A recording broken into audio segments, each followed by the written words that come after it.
నేను బ్రహ్మస్థానం అండి, బ్రహ్మస్థానం అని ఉంటుందా ఇంట్లో? అదే ఉంటుంది, ఎందుకుండదు అయిపోయి. ఇప్పుడు కొత్త కాన్సెప్ట్ ఏంటంటే, అంటే నాకు తెలిసిన కొంతమంది వాళ్ళు ఈ బ్రహ్మస్థానం ఓపెన్ అది చేసుకుంటున్నారు కానీ ఒరిజినల్గా ఇది వరకు మండువా ఇళ్ళు అంటే అవే కదా.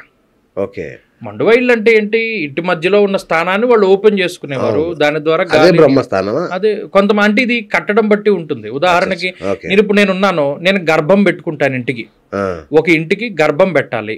గర్భం లేకపోతే ఇప్పుడు చాలా గర్భం అంటే ఎవడో కట్టట్లేదు కదా. ఈ గర్భానికి మొన్న నేను ఏదో ఊరు విజయవాడ దగ్గరలో ఆ ఇంటికి వెళ్ళా.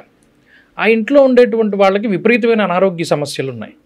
ఏంటా అని చూసేసరికి గర్భం పెట్టినటువంటి స్థానంలో 3 గుమ్మాలు ఉన్నాయి.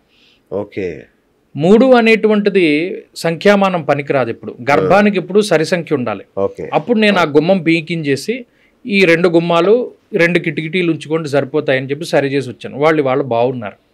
అలా ఇంటికి గర్భం అని ఒకటి ఉంటుంది, ఆ గర్భానికి సరి సమానంగా గుమ్మాలు కిటికీలు లెక్క ఉండాలి. అలాగే ఇంటి మొత్తానికి సమానంగా ఉండాలి. ఇలా ఈ బ్రహ్మస్థానము గర్భము ఇవన్నీ ఏంటంటే ఈ కొలతల్లో భాగమే. ఇప్పుడు గర్భం ఉంది, నేను ఇక్కడే పెట్టుకోవాలని లేదు కాన్సెప్ట్, ఇంకో చోట గర్భం పెడతా, ఇంకో చోట అది మన క్యాలిక్యులేషన్ బట్టి ఉంటుంది. గర్భానికి మాత్రం ఈవెన్ గా ఉండాలి, అన్ని సరి సంఖ్యలో ఉండాలి. అది అలా ఉంటే ఏమవుతుంది, ఇప్పుడు ఉదాహరణకి ఇది మీ గర్భం కదండి, ఇదే మెయిన్, మీకు బొడ్డే మెయిన్. మరి మీ తల్లి గారికి మీకు కనెక్షనే ఇది, అంతే కదా. అవును, మీకు అందుకని ఇది ఇప్పుడు మీకు ఒక కాన్సెప్ట్ కూడా రన్ అవుతుంది.